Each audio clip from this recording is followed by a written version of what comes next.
আসসালামু আলাইকুম, সবাই কেমন আছেন? তো আশা করি যে যেখানে আছে সবাই আল্লাহর রহমতে অনেক অনেক ভালো আছে। আজকে আমি আপনাদের সাথে শেয়ার করব মোহাব্বত কা শরবত। এই মোহাব্বত কা শরবত কিন্তু ইন্ডিয়াতে ভাইরাল শরবত। মোহাব্বত কা শরবত তৈরি করার জন্য আমি এখানে তরমুজ নিয়ে নিয়েছি। তরমুজটাকে আমি চাকু দিয়ে ছোট ছোট করে টুকরো করে নিচ্ছি।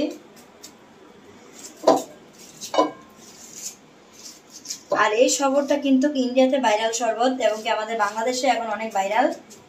আর রমজান মাসে কিন্তু ঠান্ডা ঠান্ডা কুলকুল এই তরমুজের শরবত কিন্তু অবশ্যই খেতে অনেকটাই মজা। আমি এগুলোকে টুকরো করে কেটে কেটে নিয়েছি। আমি একটা হ্যান্ডার দিয়ে এগুলোকে একটু ছোট ছোট করে টুকরো করে নিচ্ছি এভাবে। তবে এটা বেশি একটা বড় করা রাখা যাবে না, আবার বেশি একটা বত্তও করা যাবে না। এটাকে একটু ছোট ছোট করে টুকরো করে নিতে হবে তরমুজটা। আমি এই যে এরকম ছোট ছোট করে টুকরো করে নিয়েছি। আমি কিন্তু আগেই বলেছি মোহাব্বত কা শরবতে কিন্তু তরমুজটা একটু বেশি বেশি ছোট ছোট করে নেওয়া উচিত। বেশি বড় রাখলে আবার ভালো লাগে না, আবার বেশি বত্তও করা যাবে না। এরকম ঠিক ছোট ছোট টুকরো করে নিতে হবে। এখন আমি তরমুজের মধ্যে দুধ ঢেলে দিব। আমি দুধটা আগে থেকে জাল করে ফ্রিজে রেখে দিয়েছি 3 থেকে 4 ঘন্টা। আমি উপর থেকে দুধ দিয়ে দিচ্ছি। আমি এখানে 1 কেজি দুধকে জাল করে হাফ কেজি করে নিয়েছি। আর একটা কথা মনে রাখবেন, দুধ যত ঘন হবে ততই কিন্তু মোহাব্বত কা শরবত খেতে অনেকটাই মজা লাগবে। এখন আমি এখানে দিয়ে দিচ্ছি রুহ আফজা। রুহ আফজা কিন্তু বেশি একটা দেওয়া যাবে না, একটু কমিয়ে দিতে হবে। এখন আমি দিয়ে দিচ্ছি এখানে সুগার সিরাম। আমি চিনি দিয়ে সুগার সিরাম তৈরি করে নিয়েছি। অবশ্যই কিন্তু সুগার সিরামটা বেশি দিতে যাবেন না, আর তরমুজটা একটু হালকা মিষ্টি টাইপের হয়, তাই আমি এখানে সামান্য একটু পরিমাণ সুগার সিরাম অ্যাড করেছি।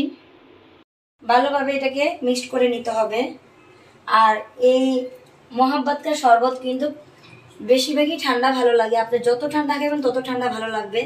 এখন আমি দিয়ে দিচ্ছি এখানে বরফ কুচি।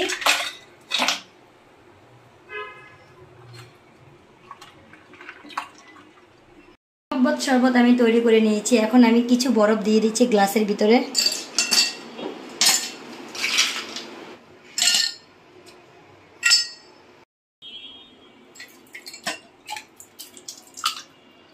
আর এই শরবতটা আপনারা যত বেশি ঠান্ডা খাবেন ততই কিন্তু তৃপ্তি পাবেন। এই শরবতটা কিন্তু ঠান্ডা খায়।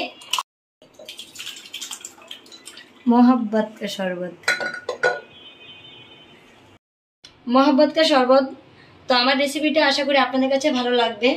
যদি ভালো লেগে থাকে অবশ্যই আমার ভিডিওটা শেয়ার করে দিবেন, ছোট্ট একটা লাইক করে দিবেন। আর অবশ্যই আপনারা এই রমজান মাসে মোহাব্বত কা শরবত খাবেন, খেয়ে দেখবেন। অন্তত আমার রেসিপিটা দেখে আপনাদেরও ভালো লাগবে, তাই আমার কাছে ভালো লেগেছে, এই জন্য আমি আপনাদের সাথে শেয়ার করেছি। আশা করি আপনাদের ভালো লাগবে। আপনারা একবার হলো খেয়ে দেখবেন এই শরবতটা বানিয়ে। তো বিদায় নিচ্ছি, নেক্সট কোনো ভিডিওতে আপনার সাথে দেখা হচ্ছে। সবাই ভালো থাকবেন আর আমার ইউটিউব চ্যানেলটা সাবস্ক্রাইব করবেন। ওকে, আল্লাহ হাফেজ।